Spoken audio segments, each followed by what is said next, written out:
Come on into the classroom. Dominion Over Finances is now in session. I thank you for joining me on tonight. I want to talk to you about stimulus. So we see that the government has now passed a COVID bill and they are releasing stimulus checks to millions of Americans. There are some of us who will receive those stimulus checks, and there are some of us who will not receive those stimulus checks. So I want to talk to you on tonight about stimulating your economy. Essentially what the government is doing in releasing these stimulus checks is they are stimulating the national economy. That is the goal. That is what they are attempting to do by releasing these stimulus checks. And what they are hoping will happen is that you will put that money into the economy by way of spending, by way of investing, so on and so forth. I want you to take a step back and I want you to think about how you can stimulate your economy if you receive the stimulus check and even if you are not. So let's talk about the three main things that you want to do during this time of stimulating both the national economy and your economy. The first thing is this: you want to negotiate with your creditors, with your debtors about bill payment.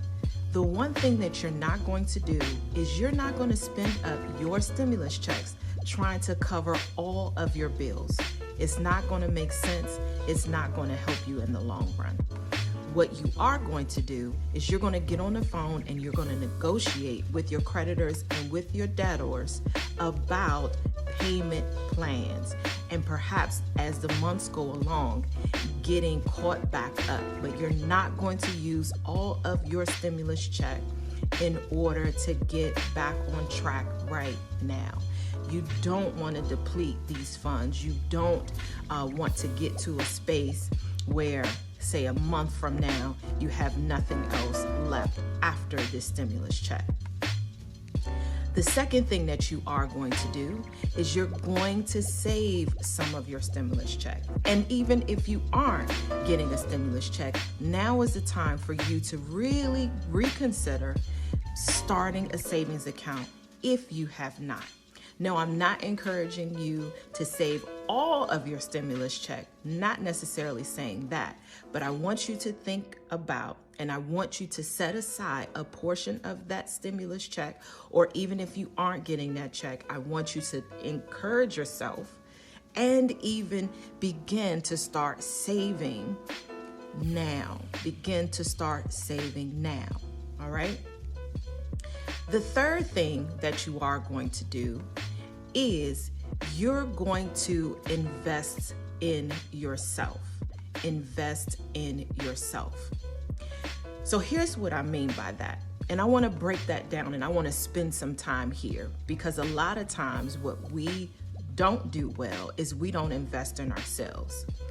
You can see, and you have heard, I'm sure, on the news, how there are many millionaires, billionaires who have in fact earned more money during this economic recession, during this COVID recession, than they have in the past. Well, that is because they took advantage of investing in themselves and investing even more during this time frame and during this economic downturn. So I'm encouraging you, as well as I'm encouraging myself, and I have been investing more in myself during this time frame. So let's break that down a bit more.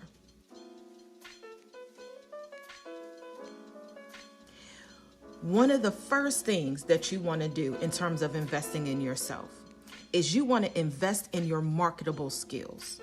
And why am I saying invest in your marketable skills? Because you want to be able to increase your cash flow. Now, investing in those marketable skills is either going to get you a promotion on the job or further enhance your business or your side hustle. All right? So when we're putting this money and we are stimulating our own economies, we are stimulating them in such a way that that money should return back to us, but it should return back to us in a greater measure or in a greater value or form. So first step in investing in yourself is you're going to invest in a marketable skill.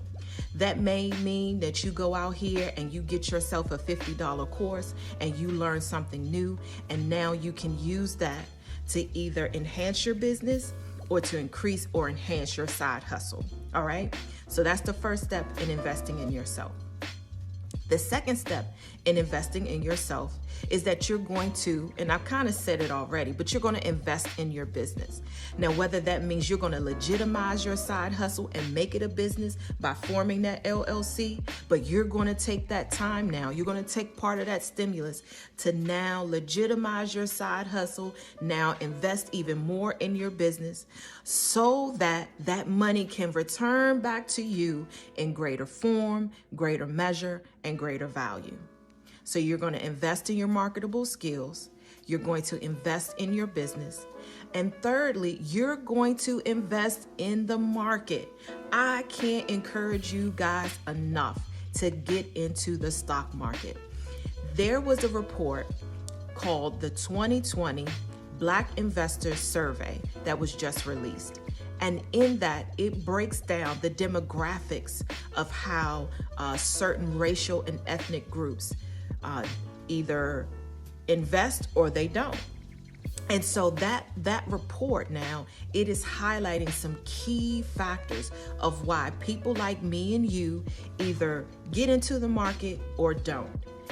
Regardless of that, I want you to start thinking about how you can get into the market. I don't want you no longer sitting on the sidelines and not investing and not earning interest on your money. So you're going to invest in some marketable skills for yourself. That's number one. You're going to invest in that business and invest in that side hustle. That's number two. And the third investment is investing in the market.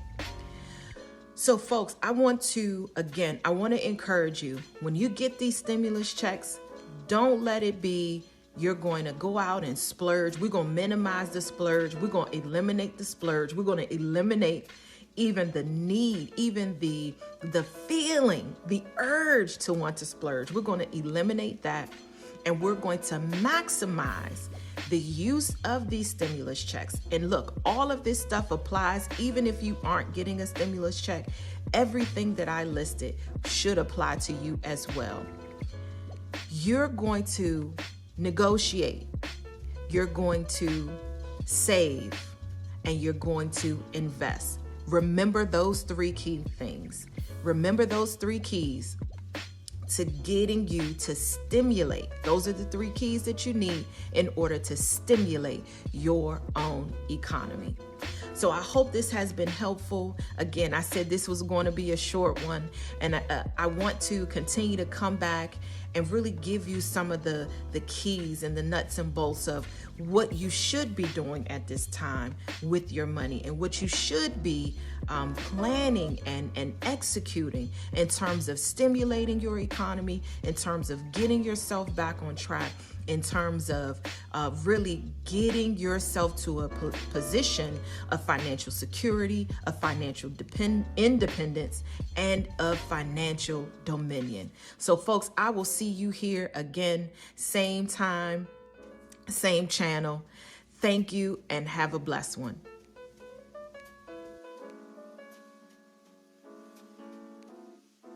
Don't let it be you're going to go out and splurge. We're going to minimize the splurge. We're going to eliminate the splurge. We're going to eliminate even the need, even the feeling, the urge to want to splurge. We're going to eliminate that.